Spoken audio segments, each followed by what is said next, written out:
नमस्कार साथियों, मैं हूं अनुज शर्मा और का बहुत बहुत स्वागत करता हूं एरोमा केमिस्ट्री क्लासेस में। और एरोमा केमिस्ट्री क्लासेस के थ्रू आज हम आपसे बात करेंगे ये टॉपिक जिस पे क्वेश्चन लगभग आना तय है, प्यूरिफिकेशन ऑफ ऑर्गेनिक कंपाउंड। जैसा कि लगातार मैं आपको क्वेश्चंस प्रोवाइड करता हूं, डायरेक्शंस देता हूं और ये बेस्ट प्लेटफॉर्म आपको प्रोवाइड करवा रहा हूं टीजीटी पीजीटी लेवल पे। जितने भी लोग मेरे साथी पीजीटी टीजीटी की तैयारी कर रहे हैं, इनके लिए कुछ ना कुछ डेली ऐसा कुछ मटेरियल प्रोवाइड करता हूं, हर एक दूसरे दिन पे प्रोवाइड करता हूं, जो आपके लिए बहुत बेनिफिट होने वाला है। इसमें मेरा मोबाइल नंबर आपको लगातार ब्लिंक हो रहा है, लगातार नीचे आपको दिखाई दे रहा है। और इस पेज पर मोबाइल नंबर आप नोट करके मेरे चैनल से जुड़ सकते हैं और आपको सबसे बेस्ट प्लेटफॉर्म मिलने वाला है, बढ़िया क्वेश्चंस के साथ। क्वेश्चन या तो आएंगे नहीं एक दो दिन, और जब आएंगे तो एकदम बढ़िया क्वेश्चंस आएंगे। तो जैसा कि आपने देखा है कि हम आपको जो क्वेश्चंस देते हैं उनमें से देखना, चाहे जीआईसी एग्जाम रहा हो, चाहे 2021 का पीजीटी रहा हो, सभी में क्वेश्चंस मिले हैं। और जीआईसी मेन का जो एग्जाम हुआ था भाई साहब, डिट्टो पेपर था, डिट्टो। चेक कर लेना आप चाहें तो, और मेरी वीडियोस जीआईसी की देख लीजिएगा, अभी की नहीं, वो पहले की पड़ी हुई है, इसलिए आपको शक सुबह सब मिट जाएगी। जेल्डाल मेथड यानी कि प्यूरिफिकेशन से जुड़े क्वेश्चंस में हम लोग बात करेंगे आज। Kjeldahl method can not be used, किसमें नहीं यूज कर सकते हैं जेल्डाल मेथड का? तो जेल्डाल मेथड देखिए जो यूज होता है, कैन नॉट बी यूज्ड, यहां पर word can not be used लिखा हुआ है in the estimation of nitrogen, estimation of nitrogen in the compound. कौन से कंपाउंड का देखिए तो आपको पता होना चाहिए। अमीनो कंपाउंड इससे एस्टिमेट हो जाते हैं, एमाइडो कंपाउंड भी एस्टिमेट हो जाते हैं, ऑल द अबव आंसर। नहीं, नाइट्रो कंपाउंड जितने भी हैं वो सभी इससे एस्टिमेट हो जाते हैं।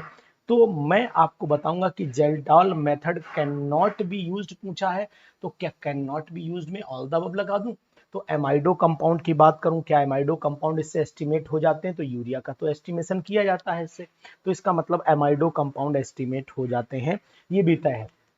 अगर मान लीजिए मैं अमीनो कंपाउंड की बात करता हूं, तो अमीनो कंपाउंड का एस्टिमेशन पे अगर चला जाता हूं, तो क्या अमीनो कंपाउंड एस्टिमेट होते हैं? तो जेल्डाल मेथड से जो कंपाउंड एस्टिमेट होते हैं उनमें आपको बता दूं, एजो होता है, नाइट्रो होता है और एजॉक्सी होता है।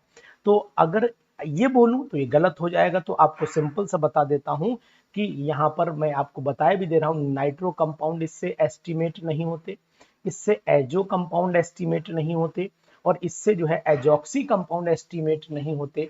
ये क्वेश्चन भी नोट कर लीजिएगा, ये नहीं होते। मैंने बोला अगर बोल दूं तो क्या सही हो जाएगा? नहीं सही हो जाएगा। नाइट्रो एजो एजॉक्सी, तो मतलब ए आंसर इसमें सही जाएगा, बिल्कुल सही। लेसिग्ने एक्सट्रैक्ट जो होता है of a compound containing both nitrogen and sulphur give the red colour with the FeCl3 due to the formation of, किस कंपाउंड की वजह से रेड कलर दिखाई देता है?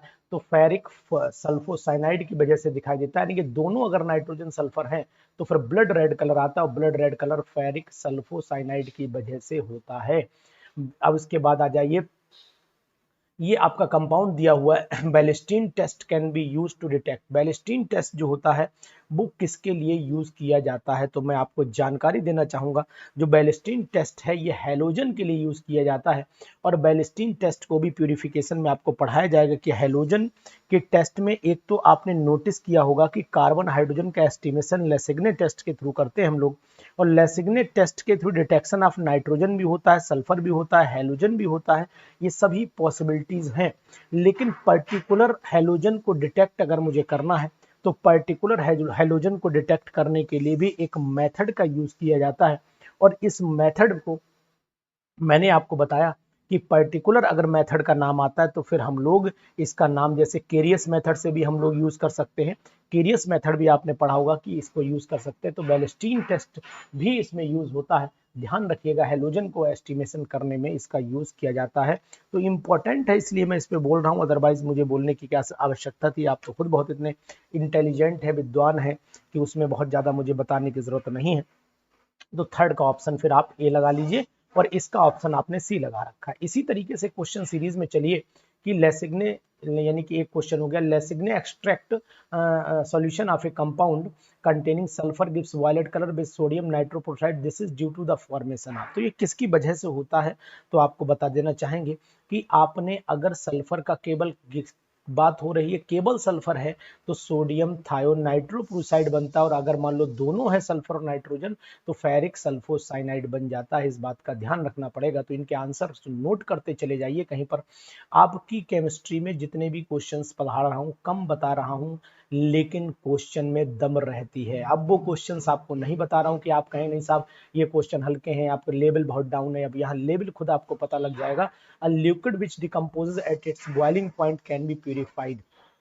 अगर बॉइलिंग पॉइंट पर वो यानी कि लिक्विड डिकम्पोज हो जाता है तो इसका मतलब फिर हमें फ्रैक्शनल डिस्टिलेशन की जरूरत नहीं पड़ेगी, मुझे स्टीम डिस्टिलेशन की जरूरत पड़नी चाहिए। नहीं नहीं, steam distillation under reduced pressure चलेगा। तो यानी कि मैं यहाँ पर आंसर लगा लेता हूँ, अंडर रिड्यूस्ड प्रेशर लगाता हूँ। बहुत ही इंपॉर्टेंट क्वेश्चन, बढ़िया क्वेश्चन है, जरूर करिए। और इन क्वेश्चंस की मदद से आपको देखिए एक मेथड आया, सॉक्सलेटिंग मेथड। सॉक्सलेटिंग मेथड क्या होता है?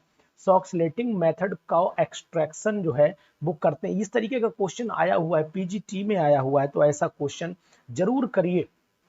इसका यूज होता है इंसॉल्वेंट यूज फॉर एक्सट्रैक्शन, यानी ऐसा सॉल्वेंट यूज किया जाता है, जो ऐसा कंपाउंड यूज किया जाता है सॉल्वेंट में घुले ना, और एक्सट्रैक्शन के थ्रू हम लोग सॉल्वेंट एक्सट्रैक्शन जो प्रोसेस होता है उसमें यूज करते हैं। तो in solvent use for the extraction, तो Soxhleting is used in the extraction. आप तो ये कंपाउंड, इस मेथड को हम लोग यूज करते हैं। और अगर मैं आपको थोड़ी सी डिटेल की बारे मतलब इसकी जानकारी भी देना चाहूँ तो एक एपरेटस होता है जिसका नाम होता है सॉक्सलेट एक्सट्रैक्शन एपरेटस होता है, और इसमें क्रूड मटेरियल भरा जाता है। और क्रूड मटेरियल भरने के बाद मैं आपको बता दूं पोरस इसमें थिम्बल्स होते हैं, छोटे छोटे ऊपर की तरफ पोर्ट टाइप के बने होते हैं। तो ये मेथड यूज किया जाता है इसमें। तो इसके लिए हम ऐसे कर सकते हैं, ये एक्सट्रैक्शन जो होता है एक कंटिन्यूअस एक्सट्रैक्शन माना जाता है, कंटिन्यूअस एक्सट्रैक्शन माना जाता है। राउंड बॉटम फ्लास्क में पूरा इस जैसे हमने फ्रैक्शनल डिस्टिलेशन वाले कॉलम लगाते हैं बिल्कुल वैसे ही लगाते हैं, हीट करते हैं। इसको हीट करने के बाद इसमें जो मिक्सचर ऑफ द, जैसे अगर मैं एप्लीकेशन इसका बताऊं आपको, तो mixture of the pure benzoic acid and the sodium chloride को इससे एक्सट्रैक्ट किया जा सकता है। तो ये चीज ध्यान रखना, इस ऑक्सीलेटिंग मेथड बहुत ही इंपॉर्टेंट मेथड माना जा रहा है ये। और ये क्वेश्चन 2023 में आने की उम्मीद भी लगा रहा हूं, उम्मीद है कि ऐसा क्वेश्चन आ सकता है। Solid organic compounds are generally purified from the mixture. Solid जो ऑर्गेनिक कंपाउंड है वो प्यूरिफाइड किए जाते हैं by the from a mixture, by कौन से मेथड से किए जाते हैं? तो सातवें क्वेश्चन का आंसर मुझे जो लग रहा है फ्रैक्शनल डिस्टिलेशन मेथड यूज किया जाता है इसमें। तो फ्रैक्शनल डिस्टिलेशन आंसर इसमें लगा सकते हो आप। Mixture of amino acids can be separated by, mixture of amino acid कौन से मेथड से सेपरेट हो सकते हैं? तो आपको पता होना चाहिए कि paper chromatography is used in the separation of this amino acid compound को यूज किया जाता है। ये भी इंपॉर्टेंट क्वेश्चन है। Ninth, which one of the following can not be used as a adsorbent in the column chromatography. Column chromatography में as a adsorbent कौन सा यूज नहीं होता है, इसको भी आप ध्यान रखिएगा। तो ये प्रोसेस भी हम लोग कर सकते हैं। इसके बाद एल्यूमिना, सिलिका जेल और ये which of the following can not, कौन सा इसमें यूज नहीं हो सकता है? तो फिर मुझे तो बताने की इसमें जरूरत ही नहीं है, बिल्कुल भी जरूरत नहीं है। तो इसका मतलब है सेलो बॉयज इसमें हम नहीं यूज कर सकते हैं। तो ये कंपाउंड हम इसमें यूज नहीं करेंगे ना, सेलोबियोस नहीं यूज कर सकते हैं, बाकी आपको पता है। तो अगर आप ध्यान रखिएगा तो ये कंपाउंड सिलिका जेल, एल्यूमिना और कैसेलगर ये सब यूज हो सकते हैं। Which one is used as a developer to develop the thin layer plate after the resolution?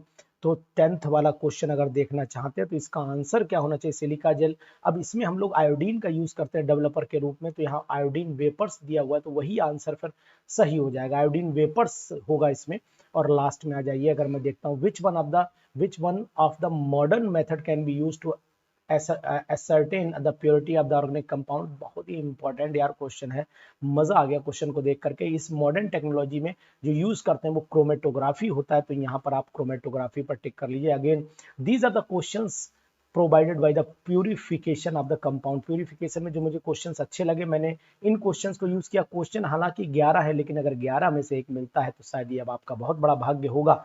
और ये 100% 2023 का जो पेपर होने वाला है, अब पेपर मान के चलो 22 में, उम्मीद मुझे कम लग रही है, क्वेश्चन 22 में न जाकर के 23 में जाने चाहिए। यानी कि अब मुझे उम्मीद है कि पेपर दिसंबर के आसपास जाएगा। तो ऐसे क्वेश्चन जरूर करते रहिए। इसी तरीके का एक क्वेश्चन अगर मैं इसी कंटिन्यूएशन में लिख करके बता देता हूं आपको तो बढ़िया रहता है। ऐसे ये क्वेश्चन भी आप जरूर लगा लिया करिए। जैसे कि मान लेते हैं मैं क्वेश्चन दे रहा हूं, यहाँ पर आपको लिख करके भी दे रहा हूँ, क्वेश्चन दे रहा हूँ लिख करके, लिखता हूँ, जरा समझ लीजिए आप। 2.5 ग्राम 2.5 gram of an organic compound of an organic compound 2.5 gram of an organic compound when dissolved in 75 gram of the acetone. तो यहाँ लिख देता हूँ when dissolved in 75 gram of किसमें घोल दिया गया, इसे एसीटोन के अंदर इसे घोल दिया गया। या तो यहाँ पर मैं 75 ग्राम ऑफ द एसीटोन लिख देता हूँ। और इसके क्या कर रहा है, बॉइलिंग पॉइंट बढ़ा रहा है, raise the boiling point, raise the boiling point कितना इसने बढ़ा दिया है, 0.43 डिग्री सेल्सियस इसने बढ़ा दिया। Calculate the molecular mass of substance, तो यहाँ पर मैं लिखे देता हूँ calculate the molar mass of substance, यानी कि सब्सटेंस का मोलर मास आपको बताना है कि इसका मोलर मास किस तरीके से कैलकुलेट करेंगे। तो इसका मतलब मुझे ये क्वेश्चन ऐसा लग रहा है कि जैसे कि ये क्वेश्चन दिया हो, आपने नोटिस किया होगा कि ऐसा क्वेश्चन आपने सॉल्यूशन में भी पढ़ा है। W2 की जो वैल्यू है 2.5 ग्राम दे रखी है, और यानी कि W1 की वैल्यू जो है वो आपकी 75 ग्राम दे रखी है। M2 आपको कैलकुलेट करना है, टेम्परेचर डेल्टा टीबी जो दिया है वो 0.43 degree Celsius as it is रख दीजिएगा, सब निकालना। और आपको पता है केबी की वैल्यू जो होती है वो 18 दी होगी हालांकि, लेकिन मैं आपको बता देता हूँ 18.6 रख लीजिएगा। तो अब मैं कैलकुलेशन करता हूं, आपको पता है delta TB is equal to हो जाता है KB into M2, sorry KB into W2 into 1000 upon यहाँ पर M2 इंटू W1 हो जाता है। तो अब आपने केबी की वैल्यू रख देनी है 8.6 रख दीजिए, W2 हमें कैलकुलेट करना है, M2 कैलकुलेट करना है। W2 की अगर मैं बात करता हूँ तो W2 यहाँ पर 2.5 दिया है और यहाँ 1000 हो गया। नीचे आपका M2 कैलकुलेट करना है और यहाँ पर 0.43 हो गया, और यहाँ पर आपने W1 की वैल्यू रख देनी। W1 की वैल्यू कितनी है, 75 ग्राम। अब आपने M2 निकालना है, तो M2 इज इक्वल टू हो गया 18.6 इंटू 2.5 इंटू 1000 अपॉन में आ जाएगा आपका यहाँ पर 0.45 इंटू 75।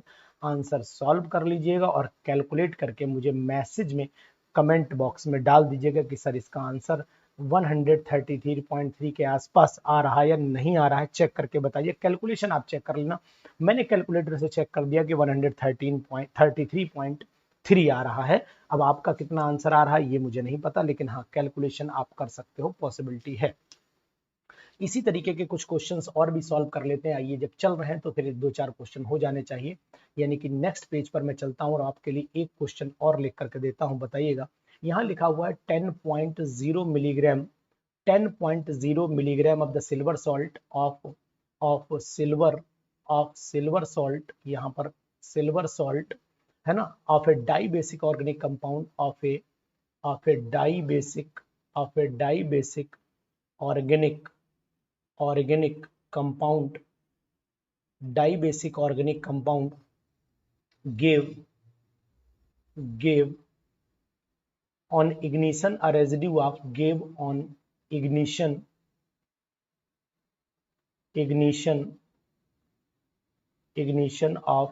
77.1 milligram of metallic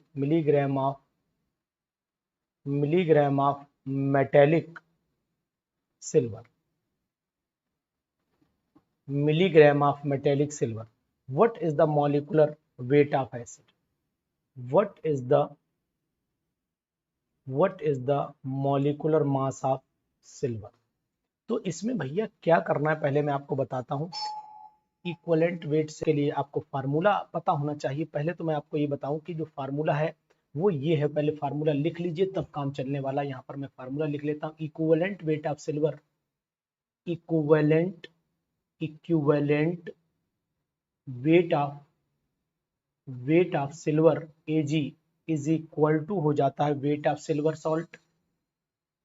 यहाँ लिख देता हूँ wait of silver salt, Ag salt का वेट कितना है, ठीक है, ऑर्गेनिक कंपाउंड का वेट। यानी कि अब आपके रेजिड्यू जो बचा है तो वेट ऑफ रेजिड्यू या सिल्वर रेजिड्यू भी लिख सकते हो, इनटू इक्विवेलेंट वेट ऑफ यानी कि यहाँ इक्विवेलेंट वेट ऑफ AgCl लेना था, तो यहाँ पर इक्विवेलेंट वेट ऑफ Ag लेना पड़ेगा केवल, तब ये निकल आएगा। अब आपको करना क्या, what is the molecular weight पूछा है ना, बड़ा अच्छा क्वेश्चन, मॉलिक्यूलर वेट पूछा है। तो इक्विवेलेंट वेट ऑफ सिल्वर कैसे निकलेगा, तो वेट ऑफ सिल्वर सॉल्ट कितना है, 10 मिलीग्राम है, तो यहाँ पर मैं 10 मिलीग्राम रख देता हूँ। वेट ऑफ रेजिड्यू कितना बचा, रेजिड्यू हमारा पास 7.1 मिलीग्राम बचा, तो यहाँ मैं 7.1 मिलीग्राम लिख देता हूँ। तो ये आपका into equivalent weight of silver कितना होता है, इक्विवेलेंट वेट ऑफ सिल्वर मुझे तो 108 याद है, तो 108 रख दीजिए। ये कैलकुलेशन कर लीजिए, मैंने कैलकुलेटर से कैलकुलेट कर रहा हूँ, ये आएगा आपका 152.1 आ जाएगा। तो ये आपका 152.1 लिख देता हूं यहाँ पर सिंपल। अब इक्विवेलेंट वेट ऑफ एसिड कैसे पता लगेगा, तो यहाँ पर आपको बता देता हूं कि जो डाई बेसिक है ना, डाई बेसिक, ऊपर देखिए डाई बेसिक लिखा हुआ, तो यहाँ पर लिखे दे रहा हूँ equivalent weight of acid is equal to हो गया 100 152 पॉइंट ले लीजिए, 152.1 ले लिया, और इसमें से घटा दीजिए। क्या घटाना है पहले मैं आपको ये समझा पाऊँ, तब ज़्यादा बेटर काम हो पाएगा, अदरवाइज फिर आप आंसर नहीं निकाल पाएंगे। ये बताइए कि जो हमने ऑर्गेनिक कंपाउंड लिया हुआ है, इस ऑर्गेनिक कंपाउंड में ये जो वैल्यू है बेसिसिटी ऑफ एसिड, तो एसिड की बेसिसिटी क्या है, तो यहाँ पर मैं लिख देता हूँ बेसिसिटी ऑफ एसिड जो है वो हो गई आपकी 2, एसिड की बेसिसिटी हो गई 2। तो यहाँ पर मॉलिक्यूलर वेट ऑफ एसिड कितना आएगा वो आपको निकालना पड़ेगा। तो मॉलिक्यूलर वेट ऑफ एसिड जो निकालना है, तो सबसे पहले इक्विवेलेंट वेट निकालें एसिड का। अब इक्विवेलेंट वेट तो ऐसे आएगा नहीं, अब इक्विवेलेंट वेट का मतलब हुआ ये हमने इक्विवेलेंट HCl, अब सिंपल से मान लेते कि इसमें से मुझे माइनस करनी पड़ेगी वैल्यू। ये वैल्यू कितनी माइनस करनी है, तो मैं आपको बताना चाहूंगा कि ये वैल्यू आप 107.88 समथिंग माइनस कर दीजिए इसमें से। जैसे ही माइनस करेंगे, यानी कि जो 108 इक्विवेलेंट वेट दिया हुआ उसको हमें 152.1 में से 107 को घटा दीजिए। अब 107 ही क्यों घटाया ये भी बता देता हूँ। AgCl का जो इक्विवेलेंट वेट होता है वो मान के चलिए आप 108 होगा। अब 108 का मतलब हुआ कि इक्विवेलेंट वेट हमें एसिड का निकालना है, तो इसका एसिड कौन सा बन पाएगा, तो इसका मतलब हाइड्रो H पॉजिटिव आयंस का मतलब हुआ कि 107 एक वैल्यू हुआ, एक मास घटा देंगे, तो एक जब मास घटाएंगे 108 माइनस 1 तो 107 बचेगा। तो यहाँ पर 152.1 में से 107 घटाइए तो ये बच जाएगा आपका, ये यहाँ पर पॉइंट बचा, यहाँ पर 10 यानी कि एक जीरो में से, यानी कि ये एक बचा, तो ये एक ही हो गया, और यहाँ पर 12 में से 7 गया 5 बचा, और 45 हमारे पास में आ गया। तो इक्विवेलेंट वेट ऑफ किसका निकालना, इक्विवेलेंट मॉलिक्यूलर वेट, तो मॉलिक्यूलर मास ऑफ किसका निकालना है, एसिड का निकालना है, वो सिल्वर का निकालना है। तो मॉलिक्यूलर मास ऑफ सिल्वर है, molecular mass of, what is the molecular mass of, यहाँ पर भैया एसिड कर लो सिल्वर में, क्योंकि गड़बड़ा जाएगा, क्वेश्चन सही कर लो, मॉलिक्यूलर मास ऑफ एसिड कर लो, नहीं तो गड़बड़ा जाएगा। तो मॉलिक्यूलर मास ऑफ एसिड जो हो जाएगा वो इक्विवेलेंट वेट जो आपने निकाला मल्टीप्लाइड बाय 2, क्योंकि बेसिसिटी इसकी 2 है, तो सिंपल सी बात है कि 45.1 हो जाएगा, मल्टीप्लाइड बाय 2 हो जाएगा, 45.90.2 इसका आंसर आ जाना चाहिए। तो एक बार आप भी चेक कर लीजिएगा और चेक करके मुझे बताइएगा, और इन क्वेश्चंस को जरूर करिएगा। ये तो सिंपल न्यूमेरिकल बेस्ड क्वेश्चन थे, ये क्वेश्चन जरूर कर लीजिएगा, और इन क्वेश्चंस को यूज करके आप अपने पीजीटी एग्जाम में हेल्प जरूर लीजिएगा। बहुत ही इंपॉर्टेंट वीडियो, काम जरूर आएगी, और इन क्वेश्चंस को लगा करके जरूर इनबॉक्स में कमेंट दीजिए, आपके कमेंट का इंतजार रहता है। और पढ़ते रहिए, आगे बढ़ते रहिए, यही मैं ईश्वर से प्रार्थना